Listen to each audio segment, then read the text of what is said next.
Hi, I'm Chance Barnett. And I am Barbara Thomas. And we are the co-creators of The Amehngers.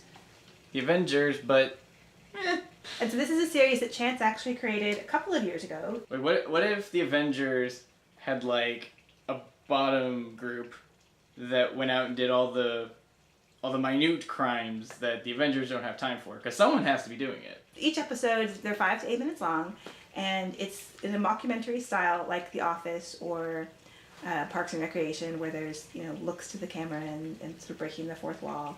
And in each episode, there will be a villain that is taken down, and also some drama at home. We're the Game of Thrones of YouTube superhero parodies. No, because we don't have any boobs. So...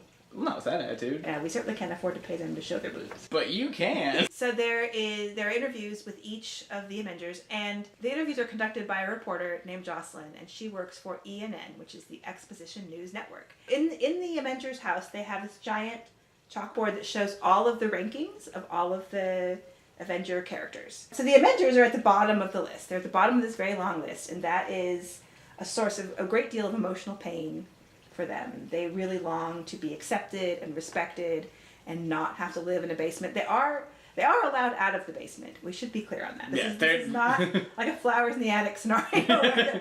I think actually my hostility toward Hawkeye is partially what fueled, because I felt like, okay, if he could be an Avenger and he is basically useless, why can't someone who, for example, Temperate Girl is one of our heroes, and she can take things that are very hot or very cold and make them a comfortable temperature. Temperate Girl can also affect moods. So if people are like super angry or super excited, bring them down and have like she's like human Xanax. So Mr. Prepared has a bottomless tool belt that has everything you could possibly ever need in life, no matter the situation. Not only does he wear it, but it doubles as his workshop or place of where he sleeps. Gallender, who is essentially a human Google Calendar specifically for like appointments. Well, she's psychic, so she has psychic abilities, but they're very narrow.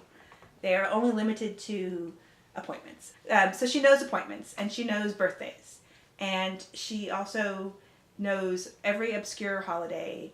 So another one of our heroes is the Silver Screamer, and he has the ability to turn invisible, but he must be screaming at the time to be invisible, and his parents are super overprotective. If you can imagine, you have your little toddler, they're squealing with joy, they're happy, they're running around, they vanish. So he's very sheltered. He was never allowed to have any fun as a child, and so he's so excited to be in the Amehngers. He is just like a total, of course I'll wash your car for you, Mr. Stark. I mean, he's just happy to be there. And then there's the Arborist, who can turn to any tree imaginable, but that's all he can do as a tree, due to the fact that trees don't do anything but tree. He's seen a lot, and he doesn't have a very high opinion of humans because they have very low respect for trees. Exactly, they have destroyed the rainforest, like we just said. He's also super prejudiced against cactuses and any other kinds of succulents. So I don't really understand that, but that's his culture. The tiniest and also the mightiest. So Preteen Girl is just a preteen girl.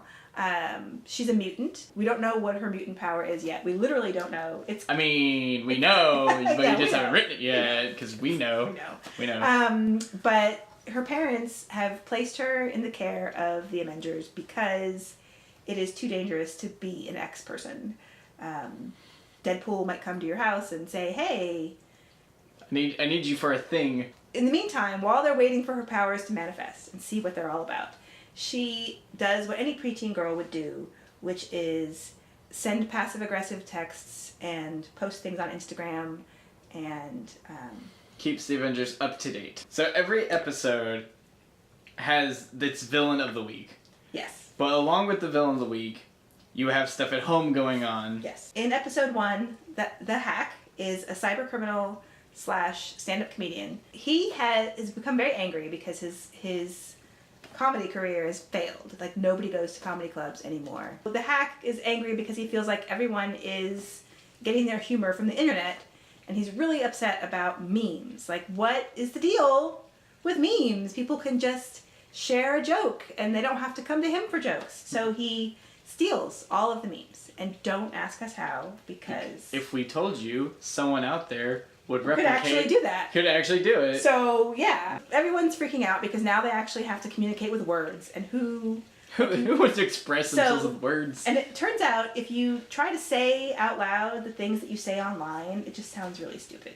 At first, the Amehngers try to recreate all of the world's memes, which is, there's like a lot, and they only have one cat, and 90% of memes are cat-based.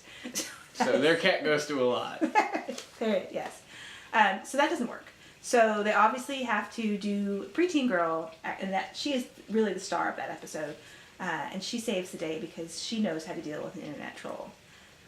And so you must confront them and then aggressively ignore them until they self-combust. But then the drama at home is the fact that they, well, it's the first episode, so you're kind of meeting them, and the theme of them feeling insecure is introduced. Because the Amehngers is actually a nickname that Tony Stark has bestowed upon them. And some people, like Temperate Girl, are like, it's affectionate, it's fine, it's a title. Right, I feel important. And then some of the other folks, like the Arborist, are really kind of bitter about it, and they just want to be recognized. And we have a wonderful cast of actors for the heroes. We are still casting villains and extras and victims, the adventures of Earth's slightest heroes, or what did you call them? Small powers, big dreams. Small powers, big dreams. We've told you about the show. We've told you about the characters. You have hopefully gotten a vibe of how freaking hilarious we are. So now is the time for you to send us your money. cough up some money. On our Indiegogo page, we have several perks. My favorite is that you can be written into the show as either a villain or a hero. So there's two props in the show. The one is the Wall of Heroes. So every Avenger character, there's like 7,000 of them, is on the giant chalkboard. If you don't want to be a hero, you could also appear in the Big Book of Villains. Yes. So you could be a villain in the Big Book of Villains, and we will guarantee that your superhero name or villain name appears in a shot on camera, and we'll even send you a screen grab of that shot. So you can brag to your friends that you are now an official Marvel supervillain. Yeah. And then we also have some wonderful comic art drawn for us by a comic book artist that I found on DeviantArt, and I will never be the same again having visited DeviantArt. Watch all of the accompanying videos. There will be more. But there's already more, because there's so many more. 6 interviews. Check out the perks and contribute to our crowdfunding campaign. And if you are in the Dallas-Fort Worth area, be on the lookout for some live events. And of course, if you contribute to the crowdfunding page, I will have your email, and I can let you know about all those things. So that barking dog is our signal that it's time to go. If you have any questions about the show, we do have a Facebook page that you can visit and get more information. Like, comment, and subscribe.